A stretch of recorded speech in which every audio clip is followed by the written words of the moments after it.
চলমান রাজনৈতিক পরিস্থিতিতে প্রধান উপদেষ্টা বিএনপি জামাত এবং এনসিপির সাথে আজকে বৈঠক করছেন। ইতিমধ্যে জামাত ইসলামের সাথে প্রধান উপদেষ্টা ডক্টর মোহাম্মদ ইউনূসের যে বৈঠক সেটা অনুষ্ঠিত হয়েছে।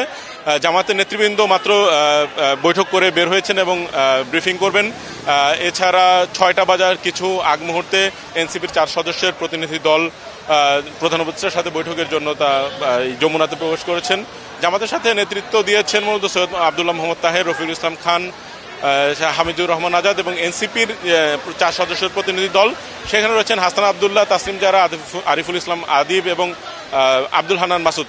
আমরা যে বৈঠকের যে বিষয়গুলো সম্পর্কে জানতে পেরেছি যে গত শুক্রবার ভিপি নুরের ওপর যে হামলার ঘটনা ঘটেছে সেনাবাহিনী এবং পুলিশের মাধ্যমে, সেই বিষয়টি নিয়ে মূলত আলোচনার মূল কেন্দ্রবিন্দুতে রয়েছে এই বৈঠকগুলোতে যে জাতীয় পার্টি আগামী দিনে রাজনীতি করতে পারবে কি পারবে না, এই জাতীয় সিদ্ধান্ত কি হতে পারে, এই বিষয়টা নিয়ে রাজনৈতিক দলগুলোর সাথে মূল আলোচনার যে বিষয়বস্তু।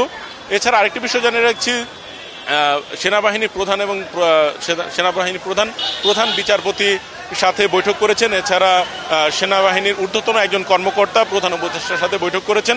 সার্বিক এই বিষয়টা নিয়ে মূলত আসলে কি ধরনের আলোচনা হয়েছে এটা রাজনৈতিক নেতারা তাদের যে বক্তব্য থাকবে সেখান থেকে স্পষ্টভাবে আমরা ধারণা পেতে পারবো। তবে এখন পর্যন্ত আমরা যে বিষয় নিয়ে ধারণা করছি যে আগামী নির্বাচন লেভেল প্লেইং ফিল্ড সহ আইনশৃঙ্খলা পরিস্থিতির আসলে কি হতে পারে এই বিষয়টা নিয়ে প্রধান উপদেষ্টার সাথে দলগুলো বৈঠক করবেন এবং 6:30টার সময় এনসিপির বৈঠকটা মূলত শেষ হবে।